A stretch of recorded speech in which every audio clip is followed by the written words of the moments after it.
Praise the Lord. सबको जय मसीह की। आज का टॉपिक है arise and hear him.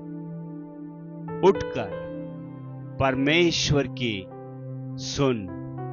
Yes, परमेश्वर का जो वचन है, वचन का हम सुनना चाहिए बोलकर बाइबल कहता है। मत्ती की किताब 17वां अध्याय 5वां वचन। मत्ती की किताब 17वां अध्याय 5वां वचन। परमेश्वर पिता परमेश्वर कहता है, पतरस से कहता है। जब पतरस कहता है कि मैं तुम्हारे लिए, जब यीशु मसीह रूपांतर हुआ तो कहने लगा मैं तुम्हारे लिए, मूसा के लिए, एलिया के लिए यहां पर मैं मंदिर बांधूंगा बोलकर। और परमेश्वर कहता है मेरे बेटे का सुनो, तुम्हारे नहीं मेरा बेटे का सुनो। हियर हिम, वचन का सुनो, वचन का सुनो। यस, हमारे जिंदगी में हमारे शरीर से नहीं चलना चाहिए। हमारे शरीर से कहीं आवाज आते हैं, कहीं ख्याल आते हैं कि हम ऐसा करना चाहिए, कहीं युक्तियां हमारे दिमाग में आता है। रोमा पत्रिका 8वां अध्याय में कहता है कि शरीर से चलने वाला मृत्यु है बोलकर, मगर वचन से चलने वाला यानी आत्मा से चलने वाला जीवन पाता है बोलकर बाइबल कहता है। यस, हमें वचन जो कहता है वैसा चलना है, हमारी इच्छा से नहीं चलना है। एक दिन बाइबल कहता है कि दूसरा राजा 2 अध्याय 23-24 में कहता है कि एलिशा नबी वहां से आते समय कुछ ठट्टा करने वाले एक नबी की ठट्टा करते हैं। कहते हैं कि तेरे सिर पर बाल नहीं है, तेरे सिर पर बाल नहीं है, तू टकला है, तू टकला है, टकला है बोलकर उसे चिढ़ाते हैं। तब बाइबल कहता है कि हम नबी को सम्मान करना चाहिए, मेरा अभिषेक व्यक्ति के खिलाफ बातें नहीं करना चाहिए। यस, वचन जो कहता है बस वचन से हमें चलना है, हमारे ख्याल से नहीं, हमारे दिल की इच्छा से नहीं। ठट्टा करने वाले, यस, 42 बच्चे ठट्टा करने लगे, ए टकला बोलने लगे और नबी ने उन्हें शाप दिया परमेश्वर के नाम से बोलकर बाइबल कहता है। यस, दूसरा राजा 2 अध्याय 23-24 में तुरंत जंगल में से भालू आ गए और उन्हें मारने लगे, उनके कपड़े फाड़ दिए बोलकर बाइबल कहता है। हमारे जिंदगी में हम हमारे शरीर से नहीं, वचन से जीना चाहिए। वचन से जीना आसान नहीं है, हमें प्रैक्टिस करना है। उसके लिए समर्पण जीवन रहना चाहिए, उसके लिए एक दूसरे को क्षमा करना चाहिए, सबसे प्रेम करना चाहिए।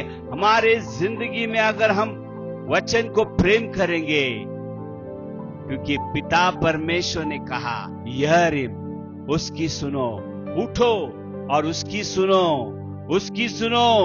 यस, मेरा बेटा जो वचन है, जिसे मैंने अभिषेक किया है, उसकी सुनोगे तो तुम जीवन प्राप्त करोगे, मरोगे नहीं। एलिशा में भले वो बच्चे थे 42 लोग, मगर उनका पूरा उनके जिंदगी में इंसल्ट ही इंसल्ट हो गया, क्योंकि वे वचन के खिलाफ चले। और एक जगह पर हम देखते हैं 2 शमूएल 6वां अध्याय 16वां वचन में, जब वचन आ रहा था, दावीद वचन के साथ नाचते गाते हुए कि मेरा परमेश्वर का वचन आ रहा है, मेरे घर में, मेरे शहर में, मेरे सिटी में, ओ परमेश्वर का वचन आ रहा है बोलकर आनंद से नाचते गाते हुए वो आ रहा था। उतने में उसकी पत्नी उसे खिड़की में से देखी और उसे देखा कि वो नंगा नाच रहा था, यानी शॉर्ट कपड़े में नाच रहा था, इसलिए उसने उसे तुच्छ समझा मन में बोलकर बाइबल कहता है। 2 शमूएल 6वां अध्याय 16वां वचन, तुच्छ समझा। देखिए, वचन को जो ला रहा है उसे हमें सम्मान करना है। यस, वो वचन लेके आ रहा है, वचन में चल रहा है, वचन की महिमा कर रहा है। इसलिए हमें उसे तुच्छ नहीं समझना है, उसे छोड़ देना है। वो क्या कर रहा है हम समझते नहीं है, तो कम से कम हम उसे तुच्छ नहीं समझना चाहिए, क्योंकि वचन जीवन लाता है। वचन से जीने से जीवन मिलता है बोलकर रोमा पत्रिका 8वां अध्याय 6वां वचन में कहता है। गलाती 5वां अध्याय 16 से 26 में कहता है, जो शरीर में चलते हैं उसमें मृत्यु है, जो आत्मा से चलते हैं उन्हें जीवन है। यस, बाइबल अगर हम जानते नहीं तो चुप तो भी बैठना चाहिए हम, क्योंकि ज्ञान छुटकारा देता है, ज्ञान हमें बचाता है। देखिए, ये सिस्टर मिकाएल जो अपने पति को तुच्छ समझी, अपने मन में तुच्छ समझी, परमेश्वर का शाप उसके ऊपर आया। जब तक वो जिंदा थी उसे बच्चे नहीं हुए बोलकर बाइबल कहता है। यस, इसलिए हमारे जीवन में हम वचन के अनुसार जिएंगे तो हमारे ऊपर आशीर्वाद है।